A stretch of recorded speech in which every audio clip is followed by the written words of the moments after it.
根据国防部9号发布的消息，俄方将应邀参加中方组织的北部联合2023演习。这是中俄刚刚完成第6次联合空中战略巡航之后，又一次双边军事联合行动。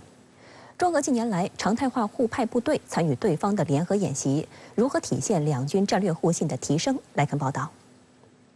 中央军委委员、中央军委联合参谋部参谋长刘振立9号同俄罗斯国防部第1副部长兼武装力量总参谋长格拉西莫夫举行视频通话，就落实两国元首共识、深化两军合作交换意见。双方共同确认，俄方将应邀参加中方组织的北部联合2023演习。 有分析指，俄方参与中方组织的演习，有助于提升中俄两军战役战术联合行动水平。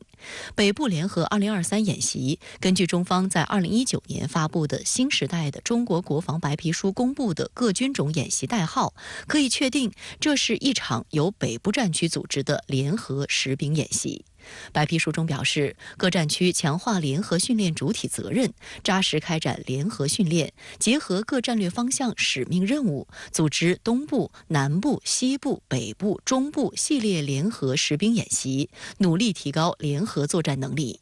值得注意的是，中俄近年多次互派部队参与对方组织的各个方向的战区联合演习。2018年8月，中国军队首次赴俄罗斯参加东方2018战略演习，中方参演兵力约3200人，各型武器装备900多台，30架固定翼飞机与直升机参演。 2021年8月，西部联合2021演习在解放军陆军青铜峡合同战术训练基地举行，中俄双方共派出兵力1万余人，投入多型飞机、火炮和装甲装备，混合编组、合帐筹划、同台合练，演绎出一场现代化联合作战。去年9月1号到7号，东方2022演习在俄东部军区的7个训练场以及鄂霍次克海等水域及沿岸地区进行，中国军队派出2000余名官兵参演，共出动车辆装备300余台，固定翼飞机和直升机21架，舰船3艘。此次赴俄参演兵力包括陆海空3军力量，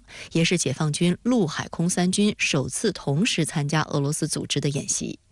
时事评论员白梦辰在接受深圳卫视采访时表示，中俄的这种常态化的互派部队参与对方的联合演习，实际上体现了两军的战略互信方面的进步。中俄双方的无论是联合演习，还是包括我们说联合巡航这些行动，一方面呢，当然会提升那么这个双方在这个安全领域上面的这种水平，实际上呢也可以 互通有无，那么了解对方经过一些这种我们说，比如实战化的考验之后，那么对这个本国的装备体系对本国的指挥系统对本国的整个这个军队的编制体制进行调整的一些细节这些呢，我觉得其实都有利于两个国家在包括反恐，包括在其他的领域去提升自身的这种相关的水平。所以我觉得这个两个国家之间这种日渐深入的 在防务等方面的合作，那么最后呢，我们说，无论是对于两国，还是对于地区的和平、稳定、安全，一定会带来一种正向的促进作用。北约近日宣布，将于本月12号在德国等国举行史上规模最大的空中军演。观察指出，与北约频繁举行大规模联合军事演习秀肌肉的目的不同，中俄的军事合作基于平等互利，不针对第三方。中俄双方呢，并不是类似于北约这种的 军事同盟，那么中俄是因为有共同的在比如反恐、非传统安全威胁，包括我们说域外国家的这种在这个海空，包括我们说国家安全方面的挑战，所以才有了这个合作。那么中俄的这种合作，那么更多的呢都是基于自身的利益、基于自身的安全、基于地区的和平和稳定的一种相关的行动。这种行动呢，不针对于具体的第三方， 而且呢，也不会成为一个我们说类似于北约那样的军事同盟。那么从这个角度上来讲，中俄所建立的这种关系，我觉得其实才是这个世界所需要的一种这个大国之间合作的一个典范。中国驻韩国大使邢海明6月8号在官邸与韩国最大在野党共同民主党党魁李在明会晤时强调，希望韩方在处理对华关系时能够摆脱外部因素的干扰。 但令人不解的是，韩国政府却拿此事大做文章，无端炒作中方干涉韩国内政。中国外交部回应表示，当前中韩关系面临困难和挑战，责任不在中方。邢海明大使介绍，中方立场关切是职责所在。据中国驻韩国大使馆官网9号发布的新闻稿，在会见韩国共同民主党党魁李在明时，李在明就韩国对华贸易逆差扩大表示忧虑。邢海明说，这方面有全球经济形势不佳、半导体进入下行周期因素等客观原因，更主要的是有些人试图推动去中国化所导致。他指出，中韩已形成你中有我，我中有你，产供链高度融合、密不可分的经济格局。中国巨大市场摆在那儿，对外开放的大门始终敞开。相信只要韩方坚定对华合作信心，顺应中国市场和产业结构变化，及时制定并调整对华投资策略，就一定能继续分享中国经济增长的红利。邢海明强调，中国政府始终高度重视韩国和中韩关系，并一贯尊重韩国的核心关切，韩国也应尊重中国的核心关切。他特别提到，台湾问题是中国核心利益中的核心，关乎到中韩关系的基础，希望韩方能够恪守承诺，切实尊重中方在台湾等问题上的核心关切。在会谈中，邢海明还提到，当前国际形势复杂演变，中韩关系还面临着外部因素的挑战，希望韩方在处理对华关系时能够摆脱外部因素的干扰。他表示，美国正竭力打压中国，有的人读美国赢，中国输，这显然是误判，没看清历史大势。但韩国政府事后的反应却令人意外，甚至是倒打一耙。韩国外交部长官朴振9号竟然谴责邢海明大使的所谓过分言论。韩国外交部第一次官张虎振当天还召见邢海明，无端称中方行为违反外交礼仪，是荒谬的挑衅行为。在韩国外交部的一项声明中，张虎振更妄称，中国驻韩大使用不准确的事实批评东道国的政策是不能容忍的，这些言论可能被视为对韩国国内政治的干涉。对于韩方的过度反应，外交部发言人汪文斌9号在例行记者会后回应记者提问表示，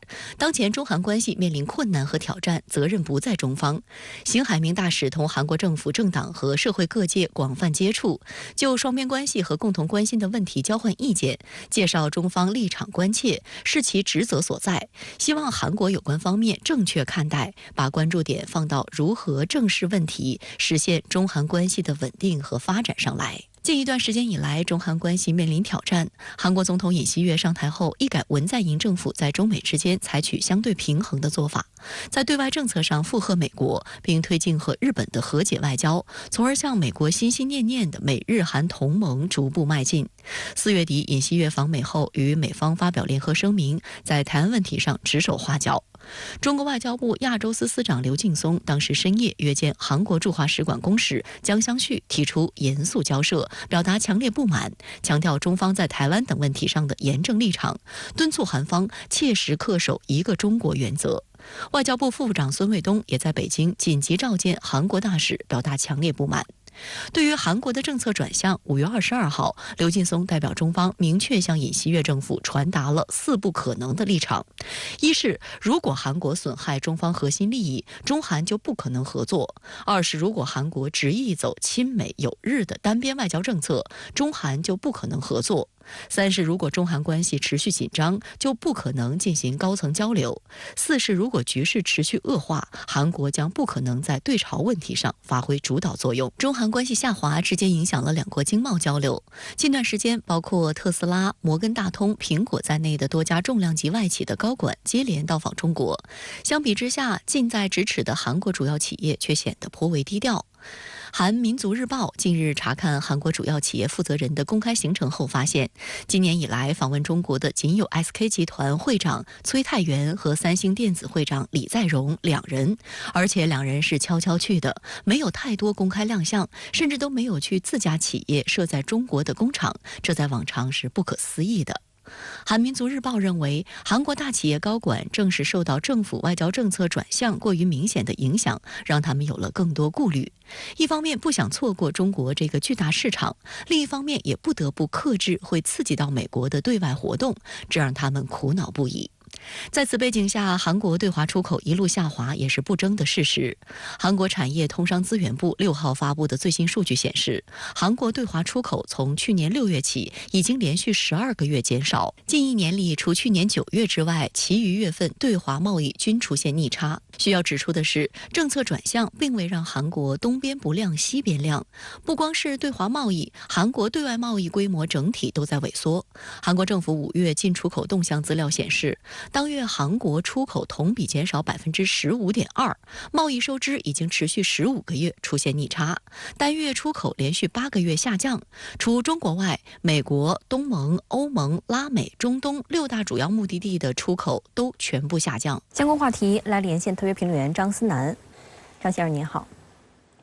韩国外长无端批评中国大使干涉韩国内政，对此您有何解读呢？这个世界是复杂的，事情大多有不同的解读方式。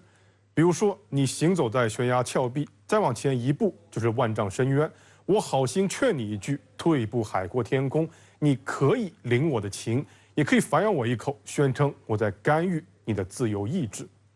这就是韩国批评中国驻韩大使所谓干涉内政的本质。辛海明大使说了什么呢？有的人赌美国赢，赌中国输。现在赌中国输的人，今后一定会后悔。我认为辛海明大使只是阐述了一个事实。那为什么韩国人反应如此激烈，仿佛被踩了尾巴一般？因为韩国人也知道这是一个事实。中方历来希望与韩国和平共处，守望相助，一再强调中韩是搬不走的邻居。但自尹锡悦上台以来，韩国似乎无法理解，或者说装作不理解这句话。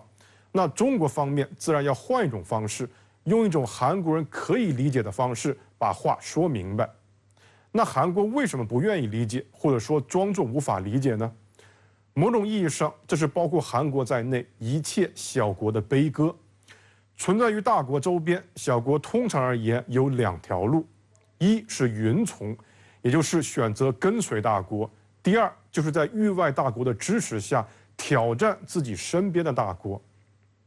这2条路的区别在于，前者往往会失去自我，而后者虽然是为他人火中取栗，但却好比和恶魔做交易，在最终的毁灭之前还会有短暂的欢愉，甚至如果操作得当，还有可能逆天改命，成为区域内的新霸权。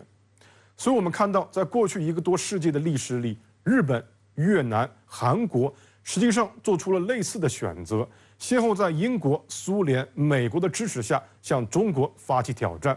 这是他们的悲歌，也是他们不肯放弃的狂想。他们期望有一天中国会衰落、会分裂、会消失，而从此他们就不用生活在巨人的阴影之下。所以回到韩国，这与其说是在赌中国输，不如说是在不平衡的国家间权力对比下所生出的一种畸形的渴望。这种渴望基于传统的权力政治和零和对抗，它最终带来的也只有周而复始的冲突与毁灭。未来命运几何，选择在韩国人自己手中。那您认为当前中韩关系面临困难和挑战的原因是什么呢？正如外交部发言人汪文斌所言，当前中韩关系面临困难和挑战，责任不在中方。那责任在于哪里呢？我认为责任在于尹锡悦政府认定了要在美韩同盟的基础上发展与中国所谓对等的外交。说好听了，这叫在大国间借力打力；说难听一点，这就叫双手奉上，外交自主。韩国总统尹锡悦4月访美前曾对路透社表示，台湾问题不是中国内政，而是所谓的全球问题，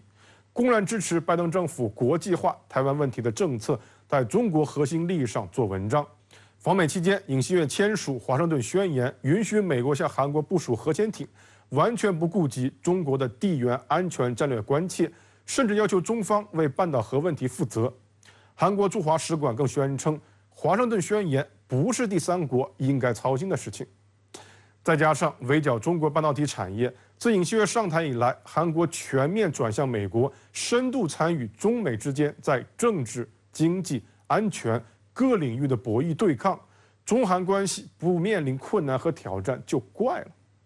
与此同时，我们也不应该用过于简单的视角看待韩国对于中国的战略背弃。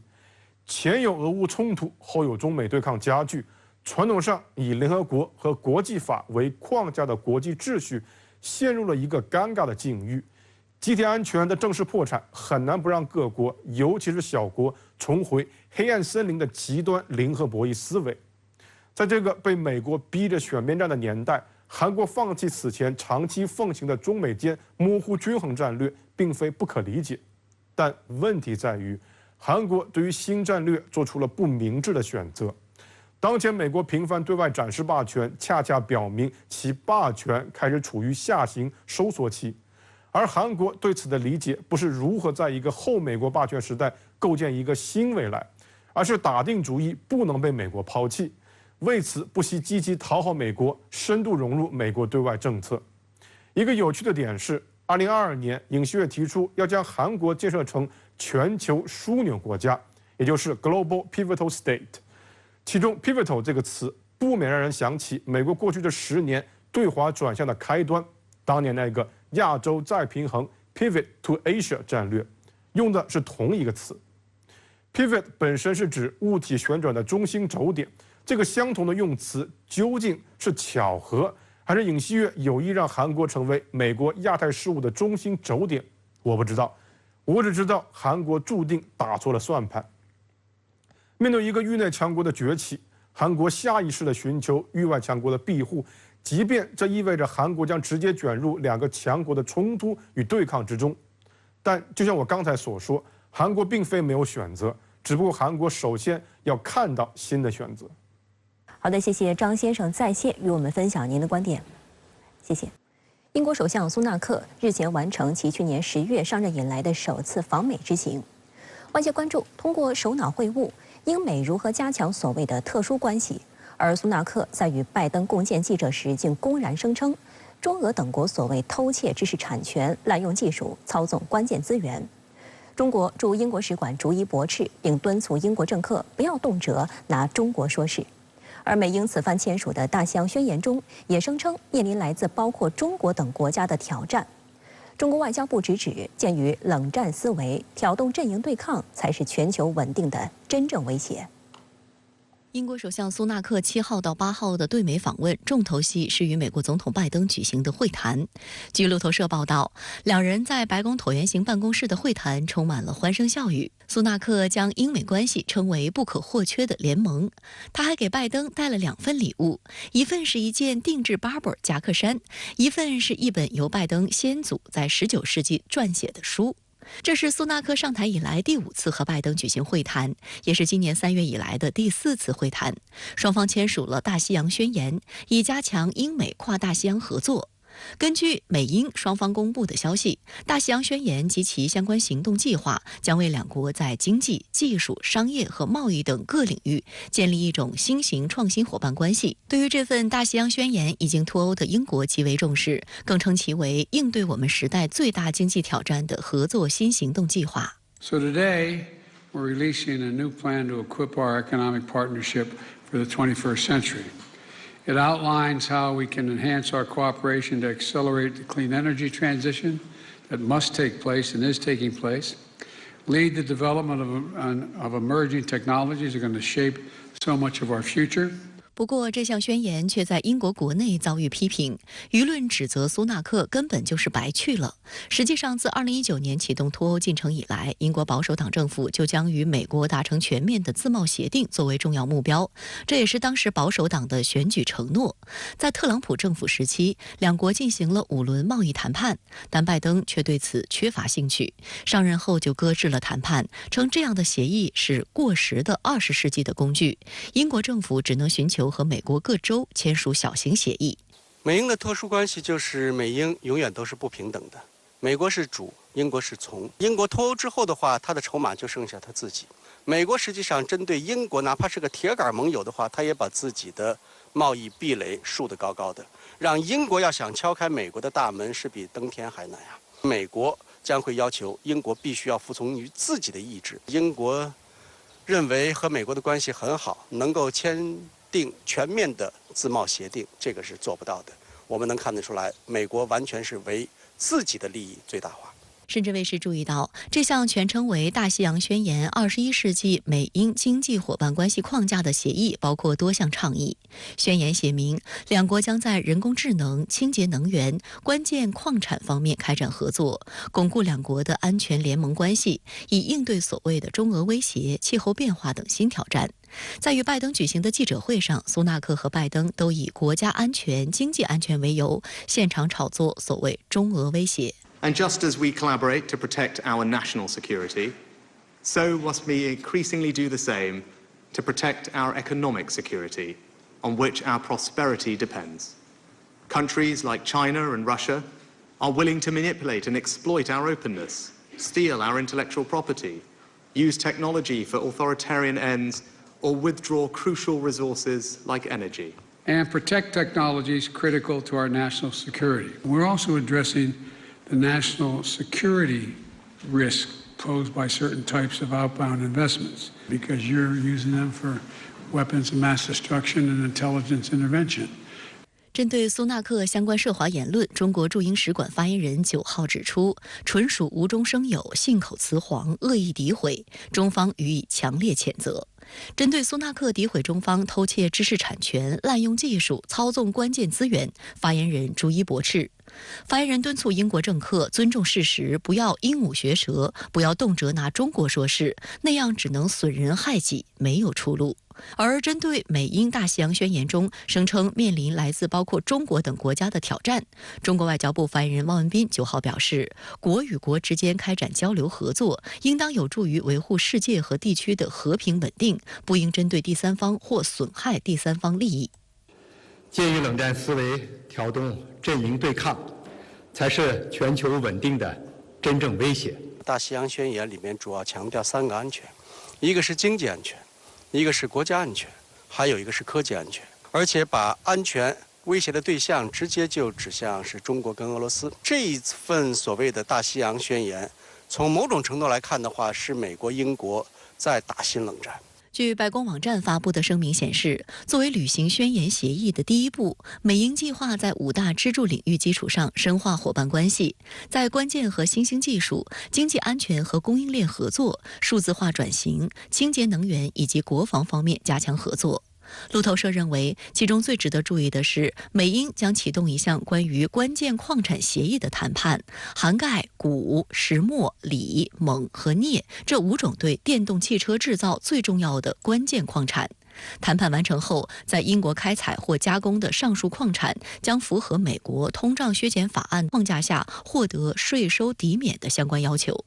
观察指，拜登政府一个重要目标是要着力重新打造一个对他更有利的分工体系，一直在推进供应链、产业链、科技、原材料等方面的发展。而通胀削减法案是继芯片与科学法案后，美国在高科技及未来有发展潜力的产业上对中国进行的又一次围堵，就是为了将中国排除在供应链之外，以美国为中心重组全球供应链。英国金融时报9号就指出，大西洋宣言进一步表明，美英这2个盟国正在背离全球化，并试图将中国排除在供应链之外。其实英国国内也对拜登政府这项高达3690亿美元的通胀削减法案争议很多。英国商业和贸易大臣凯米·巴德诺克曾警告称，这项法案是保护主义，将损害盟友的利益。卫报就称，英国参与其中并没有什么好处，存在一定的政治风险，因其将英国拖入了美国通胀削减法案的保护主义轨道之中。苏纳克本来是想协调彼此的关系，毕竟英国和欧盟的关系不太好，英国也需要在海外找寻更多的市场，只能是把英国融入到美国的产业链。既然美国和中国想脱钩断链，那么英国就希望来替代一部分来自于中国的产能。但是作为美国来讲，美国不会在自己的核心商业利益，包括经济利益问题向任何人去做妥协，哪怕是英国都不允许。大西洋宣言中也表明，在关键未来技术领域，美英2国将在人工智能、5G、6G、量子半导体和生物工程等方面强化研究与合作。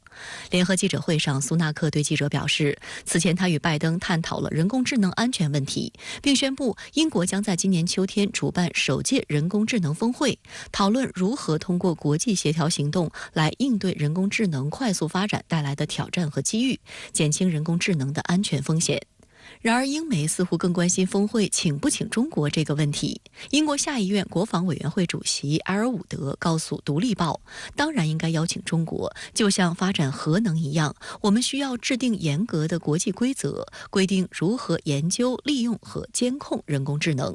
英国保守党议员兼下议院外交事务委员会主席卡恩斯也表示，我们需要更好地了解中国的人工智能，并就全球标准达成一致。但与此同时，英国政坛一些反华政客则借题发挥，鼓吹中国科技威胁。被中方列入制裁名单的前保守党领袖史密斯则声称，邀请中国让他不安。他还妄称中国经常破坏规则。还有人继续拿所谓摄像头间谍做文章，宣称英国需要摆脱中国的高科技产品。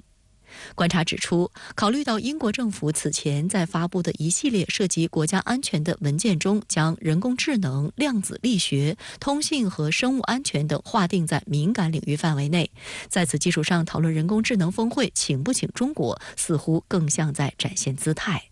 英国之所以纠结的话，就是因为英国说了不算。你像英国，无论是 AI 的产业界还是商界，他们是希望邀请中国。AI 是可以作为一个商业领域，可以更多的盈利。美国也好，英国也好，他不邀请中国，完全是把人工智能政治化，把科技政治化，导致的是什么？就是世界有可能会两极化、选边站。这样的话，就会导致人类的科技成果没有办法来让更多的人来汇集。这个我觉得，作为美国等西方国家，它只是为了保护自己的利益，以己之私夺他人之腹，显得比较狭隘。7号，印度成功试射新一代烈火批中程弹道导弹。印度国防部称，此次试射达成所有预定目标，印度的核威慑能力得到了进一步提升。印度在国防工业发展上野心勃勃，近期与美国共同规划未来几年的合作制定路线图。美国还将对印度出让尖端军工技术。在此事上，美国一直充满戒备，如今为何放松了警惕？美印国防合作各有诉求，双方合作前景如何？为何面对美国主动伸出橄榄枝，邀请其加入北约加，印度方面一口回绝？来看报道。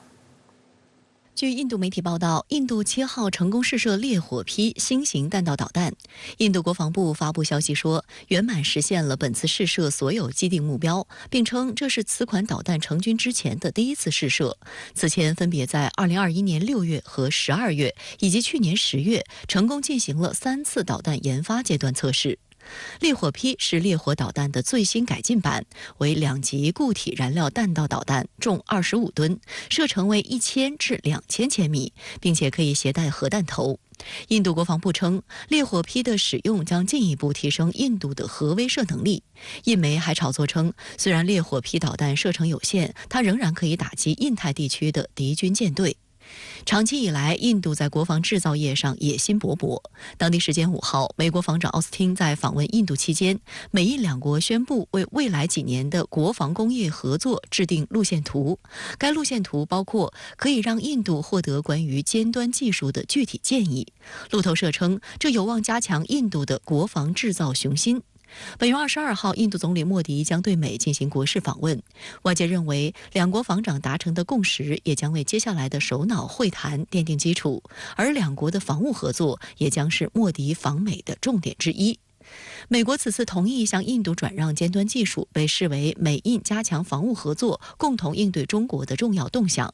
印度是世界主要的武器进口国之一。莫迪政府上任以来，一直强调武器进口来源的多元化以及印度制造，开始要求其他国家不仅要向印度出口武器，还要转让相关技术，同印度公司合作生产这些武器。而美国方面一直不愿松口。早在2015年，美印就曾讨论战机喷气式发动机合作以及联合生产和开发其他合作机制的问题，但因为美国不愿分享核心技术，相关讨论在2019年被暂时搁置。不过，拜登政府上台后大力推进印太战略，加上俄乌冲突的发生，今年1月，美国启动了美印关键和新兴技术倡议，再次将相关讨论提上议程。白宫还发布了倡议的具体内容，包括在国防方面的合作、建立具有韧性的半导体供应链、在太空领域的合作等6大项目。外界普遍认为，美方此举是为了让印度摆脱对俄罗斯武器装备的依赖，并鼓励印度同中国展开竞争。事实上，美国已经将印度视为在印太地区制衡中国的关键力量。今年年初，美国国家安全委员会印太事务协调员坎贝尔也表示，印度将是美国今年外交活动的主要方向，因此转让尖端技术也被认为是拜登政府为拉拢印度对抗中俄所给出的大礼包。然而，美国在军火销售以及对外军工合作上充满黑历史，被认为是一个傲慢的甲方，向采购武器的乙方提各种要求，而且美方会否提供核心技术，目前也尚不明确。另一方面，就算印度有朝一日成功获得了美国的所谓尖端技术，但由于其工业基础薄弱，能够多大程度上运用好这些技术，仍有待观察。以引进俄罗斯苏30为例，印度早在20年前就引进了这款战斗机的生产线，然而直到今天还没能真正实现国产化，仅停留在进口零件组装生产。就美国向印度提供的这个技术合作的这个程度之深，是过去没有的甚至联合生产这个战斗机的这个发动机然后第二个呢是时间表长他们是提供了一个路线图，这个也是过去比较少见的。结果上说呢，这个有很大的不确定性因为印度本身的这个官僚机构的惰性还有印度呢跟俄罗斯之间的这个防务合作的这个非常的充分所以这个都会对印度和美国的这个军工生产的这个合作呢构成相当大的一个挑战。深圳卫视注意到，虽然美国极力拉拢印度，但两国之间的温差仍然明显。美国众议院美中战略竞争特别委员会曾提议邀请印度加入北约加，该委员会宣称将印度纳入这一机制基于美印的密切伙伴关系，以加强全球安全，遏制中国在印太地区扩张。但在9号，印度外长苏杰生公开表示，该机制并不适合印度，直接打脸美国。It seems almost like that's the only sort of template with which, or only viewpoint with which they look at the world. The reality is that is not a template that applies to India. 北约加是一个除北约成员外还纳入了澳大利亚、新西兰、日本、韩国和以色列的机制。邀请印度入圈，恰好是在莫迪即将启程对美进行国事访问之前提出的，意在让新德里加入，以促进所有成员之间的无缝情报共享。分析人士指出，美国正试图通过这种方式使印度疏离俄罗斯，并在亚洲打造出类似北约的机制以应对中国，而印度的明令拒绝也让北约的亚太化之路难走了几分。俄罗斯国际人文政治研究所专家布鲁特直言，新德里现阶段不与北约建立伙伴关系在意料之内。印度一贯遵循将本国利益放在首位的路线，对待当前的世界军事政治局势立场也是如此。从印度的角度来说呢，就是印度一定意义上说还是想保持自己战略上的这个独立性和灵活性，因为如果加入到这个北约的话，那实际上就意味着印度已经完全踏上美国的这条船了。另一方面呢，就是印度还是要考虑到它的这个外交的传统，还有它外交的战略利益所在所以呢，从短期上说呢，虽然莫迪政府现在越来越亲美或者偏向美国一边，但是呢，你要让它这个真正的踏上美国这个阵营完全加入美国阵营呢，我想它可能还是要面临很大的这个挑战的。相关话题来连线特约评论员刘和平。刘先生您好。美国国防部长奥斯汀与印度国防部长辛格本周会晤，敲定了两国未来几年的国防工业合作的路线图。对此您怎么看呢？我认为从这则新闻中，我们一方面可以看出，美国在拉拢印度上已经是下了血本，甚至是说是到了不惜代价的地步。要知道，即使是面对包括英国、日本、以色列在内的铁杆盟友，美国在军事方面都是有所保留的，也就是只做一手交钱一手交货的一锤子买卖，很少直接转让军事技术。同时在跟盟友合作生产军备上也是非常谨慎，有所保留的。然而对于并不是军事盟友的印度，美国就不仅跟他签订了长达5年的军工合作计划，共同生产包括导弹在内的进攻性武器，而且双方的合作还触及到了包括开发太空在内的一系列敏感区域。同时在另外一方面，我们也可以看出，这次印度是彻底下定了决心，想要在军备上彻底摆脱对俄罗斯的依赖，并且转投美国的怀抱。而在我看来，美印一拍即合的直接原因，这是这场正在进行的俄乌战事。首先，毫无疑问，俄方在这场俄乌冲突中的表现是不尽如人意的，而俄方在战场中的进展不理想，主要还不是因为俄军的士气与战斗力问题，而是俄军的武器跟北约提供给乌克兰的武器之间存在着一定的代际差异。其次，在俄乌冲突之后，以美国为首的西方国家不仅对俄罗斯发起了经济战与金融战，更是在科技战层面对俄罗斯进行了全方位的封杀，尤其是在先进制成的芯片上，更是对俄罗斯进行了严防死守。我们知道，先进的军事装备是建立在先进且完备的工业体系基础之上的，而俄罗斯缺的恰恰就是这个东西。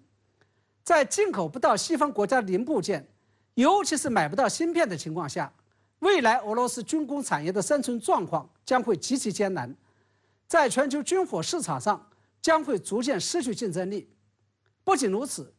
对于俄乌战事之后的俄罗斯国家前途，印度也并不看好。也就是说，美印之间的这次军工合作，是因为印度不仅敏锐地观察到了全球军火市场格局变了，而且全球政治与安全格局也将在俄乌战事之后迎来沧桑巨变。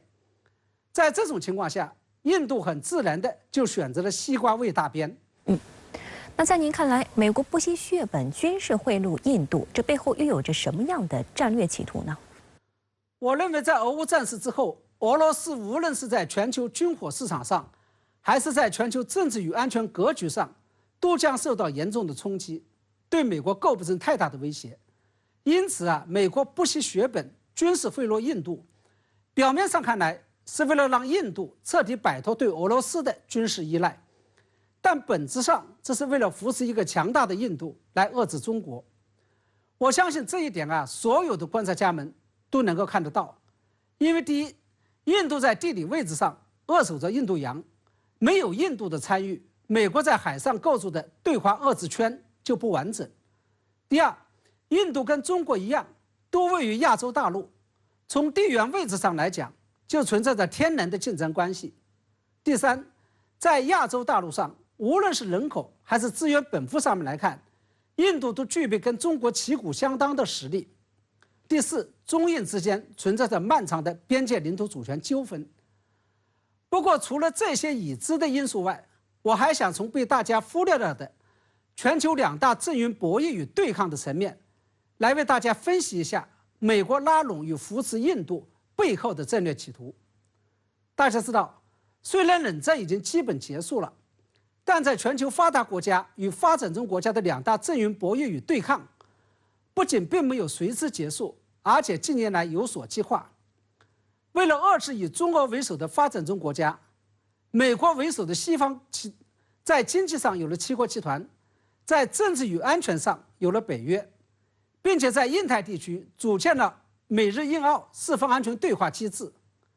而以中俄为首的发展中国家为了反制美西方，这些年来在安全层面组建了上合组织，在经济上组建了金砖国家。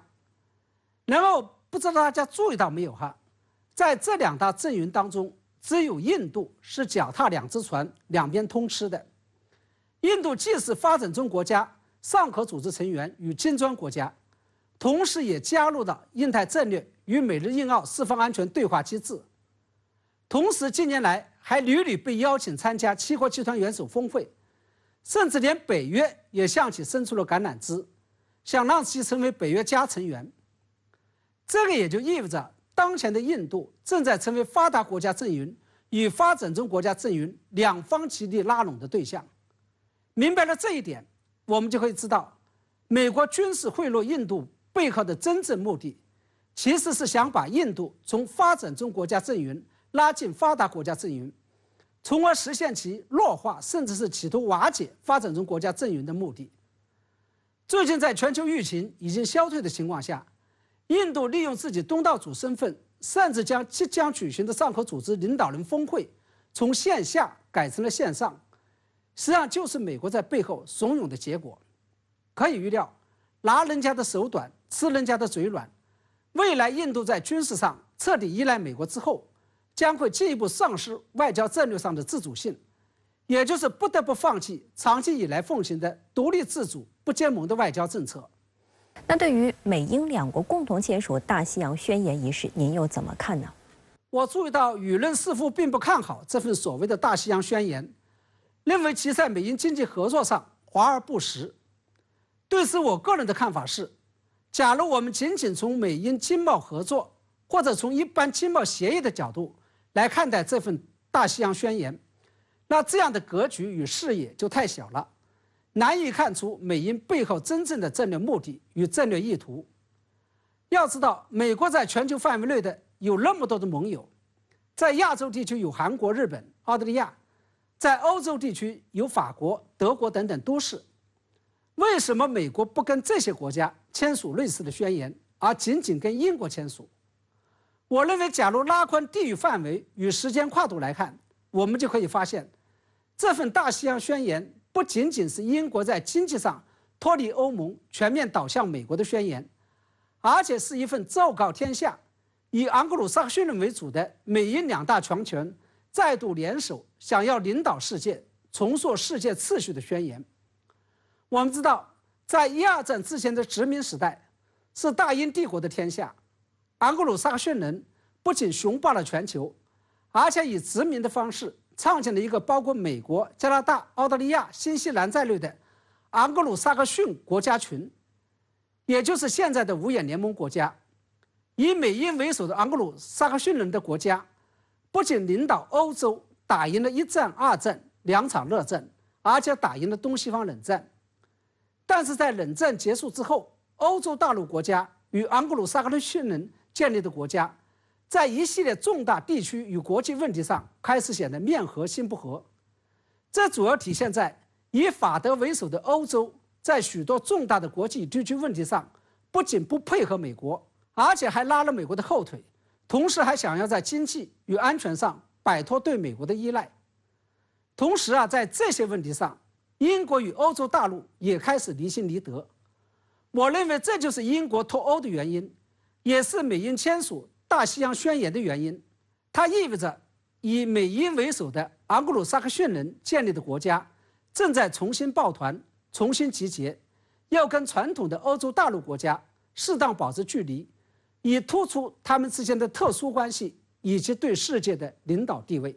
好的，谢谢刘先生在线与我们分享您的观点。